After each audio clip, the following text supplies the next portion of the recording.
مسیحی اور یہودی مقدس کتابوں یعنی انجیل اور تورات میں حضرت حوا کو باغ بہشت سے نکلنے کا واقعے کا مرکزی کردار مانا گیا ہے، کیونکہ ان دونوں مقدس کتابوں کے مطابق حضرت حوا نے ایک ممنوع پھل کھانے کے عمل میں حضرت آدم علیہ السلام کو شامل کیا تھا۔ لیکن مذہب اسلام کی مقدس کتاب یعنی قرآن پاک کے مطابق ابلیس یعنی شیطان نے دونوں کو رفتہ رفتہ مائل کیا، اور پھر انہوں نے درخت کا پھل چکھا، جس کے باعث ان کی شرمگاہیں ان پر کھل گئیں اور وہ اس باغ کے پتوں سے اپنے جسم ڈھانپنے لگے۔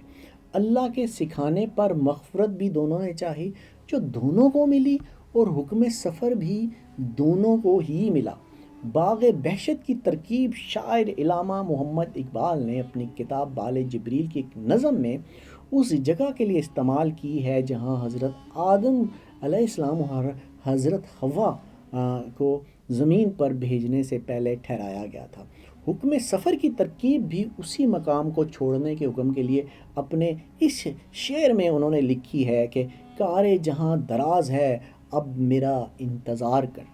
قرآن کی سورۃ الاعراف میں اس واقعے کا بیان ہے۔ اس زمن میں جو جاوید احمد غامدی ہیں وہ اپنی تفسیر میں لکھتے ہیں کہ جس درخت کے لیے لفظ الشجرہ استعمال ہوا ہے سورۃ طہ کی ایک آیت میں اسے شجرۃ الخلد کہا گیا ہے۔ اس سے واضح ہے کہ لفظ الشجرہ یہاں مجازی مفہوم میں شجرۃ الخلد کے لفظ سے جو معنی ظاہر ہوتے ہیں اور اس درخت کا پھل کھانے کے جو اثرات آگے بیان ہوئے ہیں، دونوں اس بات کی طرف صاف اشارہ کرتے ہیں کہ اس سے مراد وہی شجرہ تناسل ہے جس کا پھل کھانے کے باعث انسان اس دنیا میں اپنے آپ کو باقی رکھے ہوئے ہے۔ لیکن آج بھی دنیا میں اس کے لیے سب سے بڑی آزمائش اگر کوئی ہے تو یہی درخت ہے، یعنی جنسی تلذذ جس سے آدم و حوا ابھی واقف نہیں ہوئے تھے۔ اسی طرح انجیل اور تورات میں انسانوں کے وجود میں آنے اور زمین پر پہنچنے کا یہی مرکزی نقطہ ہے۔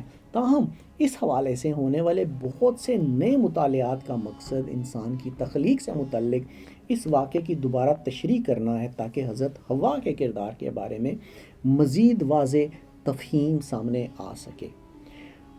18ویں صدی میں برطانوی راہبہ جوانا ساؤتھ کوٹ نے حضرت حوا کا جو کریکٹر ہے، کردار ہے، اس کا ذکر کیا ہے۔ انہوں نے انسان کی ابتدا کی کہانی سے متعلق اپنی تشریح میں کہا تھا کہ حضرت حوا نے انسانیت تک علم پہنچایا جس کی وجہ سے انہیں باغ عدن سے نکال دیا گیا جسے جنت سمجھا جاتا ہے۔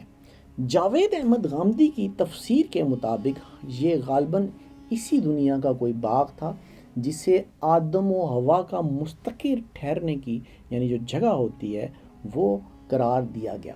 وہ لکھتے ہیں کہ اصل میں جو لفظ ہے اہبتوا استعمال ہوا ہے، اس میں اترو کا مفہوم وہی ہے جو سورہ بقرہ کی آیت 61 کے الفاظ اہبتو مصرن میں ہے، یعنی اے آدم و حوا اور ابلیس تم اس باغ سے نکل کر زمین میں اتر جاؤ۔ برطانوی راہبہ جوانا ساؤتھ کوٹ کے مطابق اب حضرت حوا کو شیطان کو شکست دینے اور انسانیت کو آزاد کرنے والی کے طور پر دیکھا جاتا ہے۔ امریکہ میں Ghamidi centre of Islamic learning سے منسلک ایک محقق ہیں نعیم احمد بلوچ، انہوں نے میڈیا سے بات کرتے ہوئے یہ کہا تھا کہ قرآن کے مطالعے سے معلوم ہوتا ہے کہ آدم و حوا دونوں ہی کو شیطان نے ورگلایا تھا۔ انہوں نے کہا کہ بائبل مسیحیوں کی مقدس کتاب کے برخلاف قرآن میں کوئی ایسا اشارہ یا آیت نہیں ہے جس سے معلوم ہوتا ہو کہ حضرت آدم حضرت حوا کی کس بات کی وجہ سے اللہ کے حکم کی خلاف ورزی پر آمادہ ہوئے ہوں۔ بائبل کے بعض محققین بھی یہ بات مانتے ہیں کہ حوا کا آدم کو بہکانے کا واقعہ تبازاد ہے۔ اس واقعے سے متعلق اپنی تشریح میں راہبہ جوانا ساؤتھ کوٹ بھی یہی کہتی ہیں کہ تمام برائی کی اصل جڑ سانپ ہے جو شیطان کی نمائندگی کرتا ہے، حضرت حوا کی نہیں۔ سن 1869 میں برطانوی مفکر ہیریٹ لا نے باغ بہشت میں حوا کے کردار سے متعلق دوبارہ تشریح پر اٹھنے والے تنازع میں اہم کردار ادا کیا تھا۔ ہیریٹ لا نے حوا کو پدرانہ نظام کے خلاف حقوق نسواں کی ایک علامت کے طور پر بیان کیا جو جبر کے خلاف تھی۔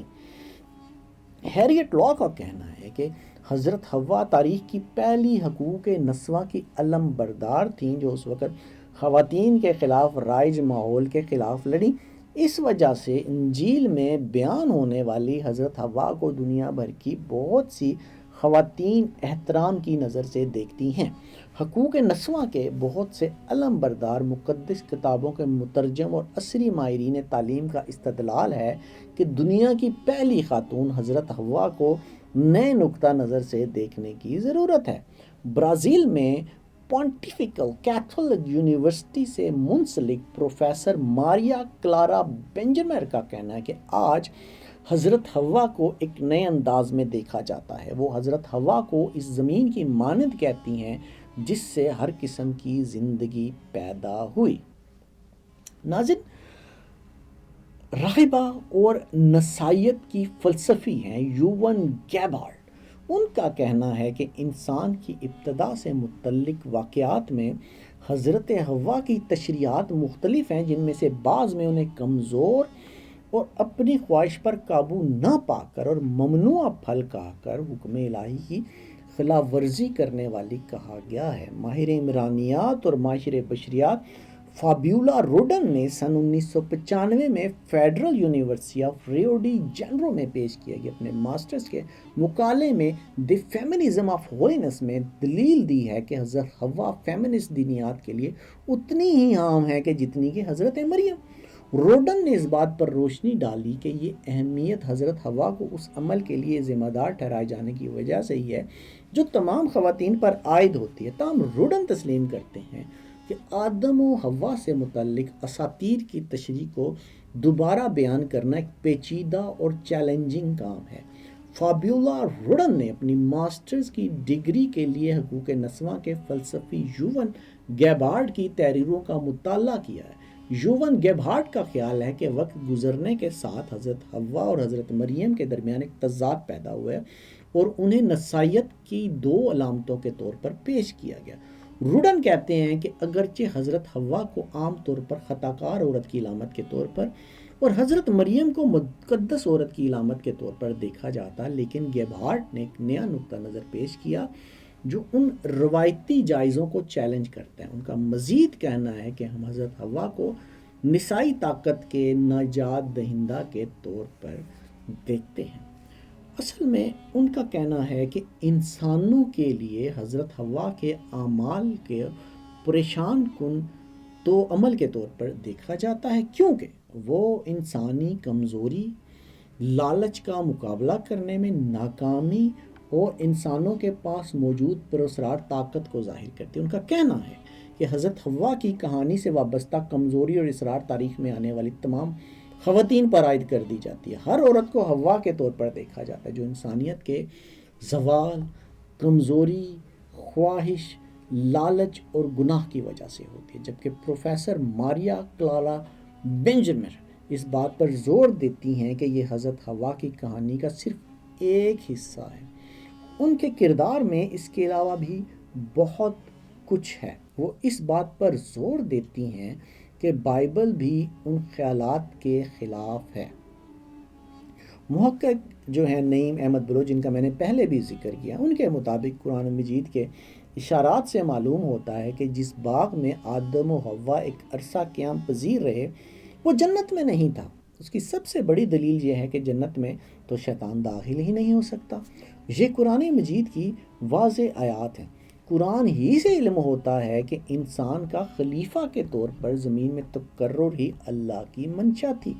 حضرت آدم اور حضرت حوا کو ان کی غلطی کی معافی کے بعد ہی زمین پر بھیجا گیا، نہ کہ سزا کے طور پر۔ تورات کی جو پہلی کتاب ہے جینیسس، اس میں لکھا ہے کہ اس شخص نے اپنی بیوی کو حوا کہا کیونکہ وہ تمام زندوں کی ماں تھی۔ وہ اس لفظ کے لیے شواہد بھی فراہم کرتی ہیں۔ عبرانی زبان کو اگر آپ دیکھیں تو اس میں حوا کا مطلب ہے زندہ رہنے والی یا حیات کا سرچشمہ۔ گیبہارڈ کا کہنا ہے کہ 20ویں صدی کے بعد سے ہم نے اساطیروں کا سنجیدگی سے مطالعہ کرنا شروع کر دیا ہے۔ ان واقعات کا مقصد انسانی وجود کے بہت سے رازوں کی وضاحت کرنا ہے۔ وہ بتاتی ہیں کہ دوسرے لفظوں میں ہر شخص آدم اور حوا بہکانے والے سانپ کی نمائندگی کرتا ہے۔ وہ انسان کی آزادی کی تلاش اور اس کے لیے حدود توڑنے کی علامت بھی ہے۔ یعنی ہم طاقت اور کمزوری، خوف اور چالاکی، مزاحمت اور خود کو سمجھنے کے لیے مسلسل تلاش کا مرکب ہیں۔ وہ کہتی ہیں کہ آج آدم اور حوا کی نئی تعریف کی جا رہی ہے، اس خیال کی بنیاد پر کہ ہم مختلف خصوصیات کا مجموعہ ہیں۔ ان کا استدلال ہے کہ انسانیت کو بغاوت اور بہادری سے بالا تر اپنے بارے میں ایک متفقہ تفہیم حاصل کرنے کے لیے دوہرے پن پر قابو پانا چاہیے۔ تاہم وہ متنبہ کرتی ہیں کہ حضرت حوا کو ہیروئن کے طور پر پیش کرنا یا حضرت آدم علیہ السلام پر کمزوری کا اور دوسری طرح کا لیبل لگانا انتہائی سطحی ہے، اور یہ کہ یہ نقطہ نظر کی غلطی کا جو ہے وہ باعث ہے۔ ماہر الیات ہیں ہولی مورس، ان کی کتاب ہے جس کا نام ہے دی بائبل اینڈ فیمنزم۔ اس میں ایک مضمون میں اشارہ کیا گیا ہے کہ آگے بڑھنے کے لیے ہمیں حقیقی معنی سے پردہ اٹھانے کے لیے روایتی پدرانہ تعبیرات کو ختم کر کے کلیدی چیلنج سے نمٹنا ہوگا۔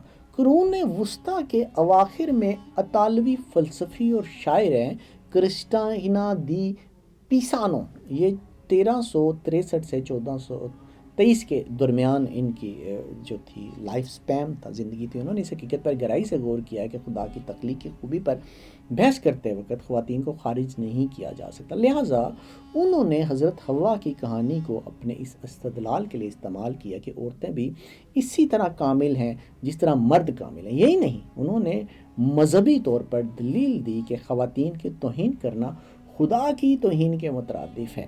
شاویز ڈیاز کہتی ہیں کہ قدیم مشرق وسطیٰ میں صرف بادشاہوں کو جو ہے وہ خدا کا پرتوے سمجھا جاتا تھا، دوسرے انسانوں کو ان کا خدمتگار سمجھا جاتا تھا۔ اس طرح یہ نقطہ نظر ایک انقلابی ویژن کو بیان کرتا ہے جو تمام انسانوں کو خدا کے پرتو کے طور پر بیان کرتا ہے۔ انسان کی تخلیق سے متعلق تورات کے دوسرے باب میں حضرت آدم علیہ السلام کو پہلے سے تخلیق کردہ انسان کے طور پر بیان کیا گیا ہے۔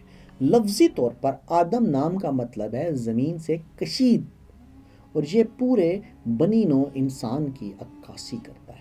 محقق نئی بلوچ یہ کہتے ہیں کہ سورہ مریم کی جو آیت ہے 67، وہ یہ سمجھتے ہیں کہ جب دنیا بن گئی اور زمین رہنے کے قابل ہو گئی تو اللہ نے اس میں انسان کو پیدا کرنے کا فیصلہ کیا اور سوچا کہ اب انسان کو اب وقت آ گیا ہے۔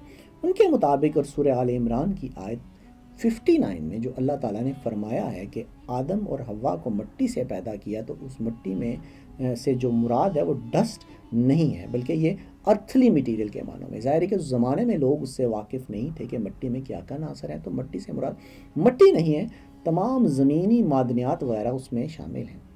اچھا، پیسانو کہتی ہیں کہ آدم کو اکیلا دیکھ کر اللہ نے ان کے ایک ساتھی کو پیدا کرنے کا فیصلہ کیا۔ اللہ نے آدم پر نیند طاری کر دی اور ان کی پسلی لی اور پھر عورت کو تخلیق کیا۔ وہ یہ کہہ کر وضاحت کرتی ہیں کہ یہاں ایک دلچسپ حقیقت ہے کہ بائبل کے بیشتر تراجم میں عبرانی لفظ ٹسیلا کا ترجمہ پسلی کے طور پر کیا گیا ہے۔ صدیوں سے اس ترجمے نے اس بات کی وضاحت کی بنیاد فراہم کی اور اس کے تحت یہ سمجھا گیا کہ عورتوں میں مردوں کے مقابلے میں احساس کمتری جو ہے وہ زیادہ ہے۔ وہ اسی عبارت کا ترجمہ اس طرح کرنے کا مشورہ دیتی ہیں کہ پھر اس خدا نے آدم کا ایک پہلو لیا اور اسے گوشت سے بند کر دیا، جو حصہ مرد سے لیا تھا اس کو استعمال کرتے ہوئے خدا نے ایک عورت تخلیق کی۔ محقق نعیم بلوچ کہتے ہیں کہ قرآن میں حضرت حوا کا نام صراحتاً نہیں آیا، لیکن ان کا ذکر حضرت آدم علیہ السلام کے ساتھ کیا گیا ہے۔ حدیث اور اسلامی تاریخ میں ان کا نام حوا بیان کیا گیا ہے۔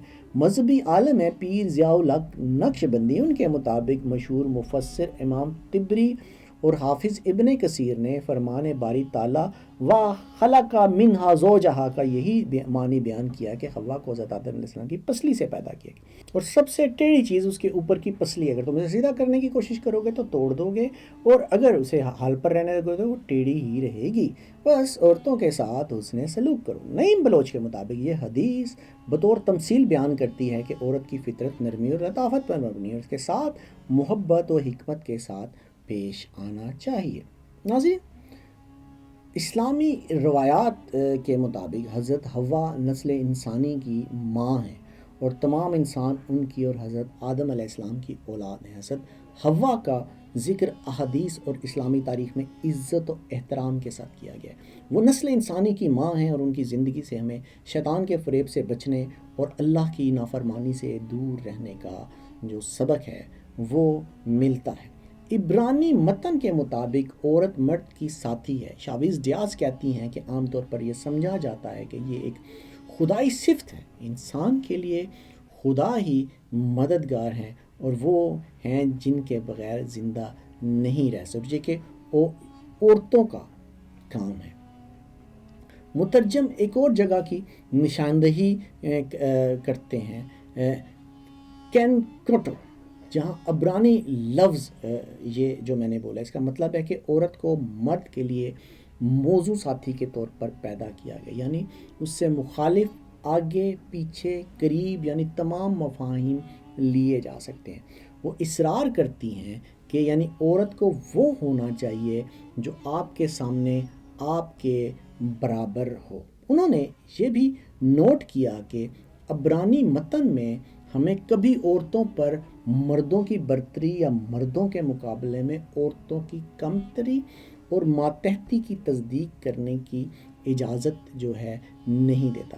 محقق نعیم بلوچ سورہ روم کی آیت نمبر 21 کے حوالے سے بتاتے ہیں کہ اللہ کا ارشاد ہے، اور ان کی نشانیوں میں سے یہ ہے کہ انہوں نے تمہاری ہی جنس سے تمہارے لیے جوڑے پیدا کیے تاکہ تم کو ان سے سکون حاصل ہو، اور انہوں نے تمہارے درمیان محبت اور ہمدردی قائم کر دی، بے شک اس میں غور و فکر کرنے والے لوگوں کے لیے ضروری نشانیاں ہیں۔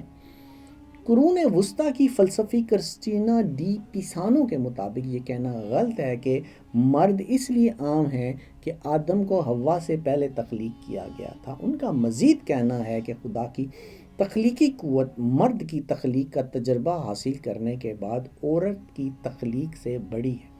شاویز ڈیاز زور دے کر کہتی ہیں کہ بائبل ایک کھلی کتاب ہے۔ بائبل اور اس کی دوسری عبارتیں عام ہیں کیونکہ وہ لوگوں کو زندگی کے معنی اپنے اندر خدا کے ساتھ، دوسروں کے ساتھ اور کائنات کے ساتھ مردوں اور عورتوں کے کردار کے بارے میں سوچنے پر مجبور جو ہے وہ کرتی ہیں۔ شاویز کہتی ہیں کہ حضرت حوا ایک قدیم کردار ہیں جس میں بہت سے پہلو اور مختلف معنی شامل ہیں، اور ان کی زندگی کو سمجھنے کے لیے لوگوں کو زندگی کے بنیادی اور اہم سوالات کے بارے میں سوچنے کی ترغیب دینا اور چیلنج کرنا ضروری ہے۔